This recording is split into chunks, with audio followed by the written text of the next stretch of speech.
Bon bah ça y est, on est au Festival de Cannes. Donc comme vous pouvez le voir derrière moi, il y a la célèbre montée des marches avec le tapis rouge. Aujourd'hui, on va voir le film Coupé de Michel Hazanavicius. C'est un remake d'un film japonais. Et voilà, Coupé.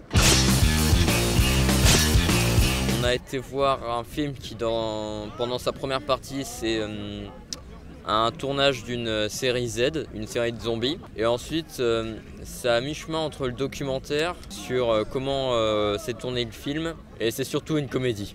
Personnellement, moi j'ai adoré. Tout simplement parce que je trouve ça original. C'est très rare qu'on voit ce genre de film avec une mise en abîme. Donc au début, on regarde, on comprend qu'ils sont en train de tourner ils sont en train de tourner quelque chose. Et en fait, on se rend compte que dans le tournage, il se passe autre chose. Et en fait, c'est un film dans un film. En fait, c'est pendant qu'ils filment, il se passe d'autres trucs, mais dans la vie réelle, qui sont en train de filmer aussi. On voit ce qu'il y a derrière le film, en fait, comment c'est tourné et tout. Parce que là, en plus, c'était qu'en un seul plan séquence, donc il devait absolument pas couper la caméra. On continue de tourner, on n'arrête pas la caméra! Normalement, dans le film, dans la première partie, on était en plan séquence, auquel on suivait les acteurs principaux. Et du coup, on voyait les événements se passer au fur et à mesure. Mais là, dans la seconde partie, ce qui était comique, c'était que on voyait comment ils faisaient les événements, pourquoi les événements se passaient ainsi.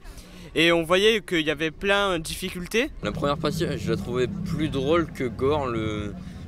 Les zombies, je les trouvais un peu mal foutus. Et la seconde partie, vraiment, ça m'a fait hurler de rire, c'était génial. J'ai trouvé aussi que les effets spéciaux et tout, enfin spéciaux entre guillemets, le sang, etc., quand on a vu comment c'était fait en dehors du film, c'était assez drôle à voir. Nique-toi, tu pues la merde là. Niveau jeu d'acteur, par exemple vers la fin du film, il y a la fille qui crie pendant un long moment en fait, et on voit que c'est mal joué parce que on voit que ça a été fait exprès et que elle a improvisé un petit peu.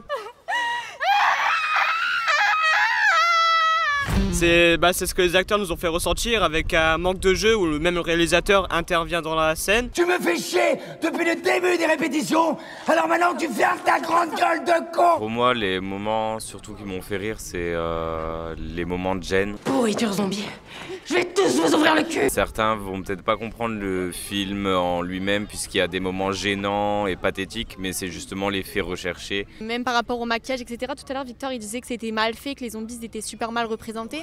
Et je pense que ça fait partie du gag aussi. Dans le film, il y a une phrase qui se répète souvent, c'est pas cher, rapide et dans la moyenne. En fait, le réalisateur, il a tout simplement voulu prouver qu'on pouvait faire du très beau travail avec très peu d'argent ou même très peu de moyens. Ça peut nous motiver parce que ça montre qu'on peut réussir à faire un film avec peu de choses et de l'ambition, c'est tout. Peu importe la personne qu'on est, nos moyens ou autres, il faut juste croire en nos rêves et peu importe ce qui nous arrive, on va y arriver, c'est juste ça. Pour passer un très bon moment, c'est parfait, c'est l'idéal. Donc je donnerai la note de 8,5 voire 9. 8 sur 10. En tout cas, moi le film m'a pas plu, donc je mettrai une bonne note de 6 quand même parce que y a quand même du travail derrière. Mais ça m'a pas plu parce que ça m'a un petit peu dégoûté quoi. Alors si je devais décrire le film en un seul mot, ce serait... Brrrr.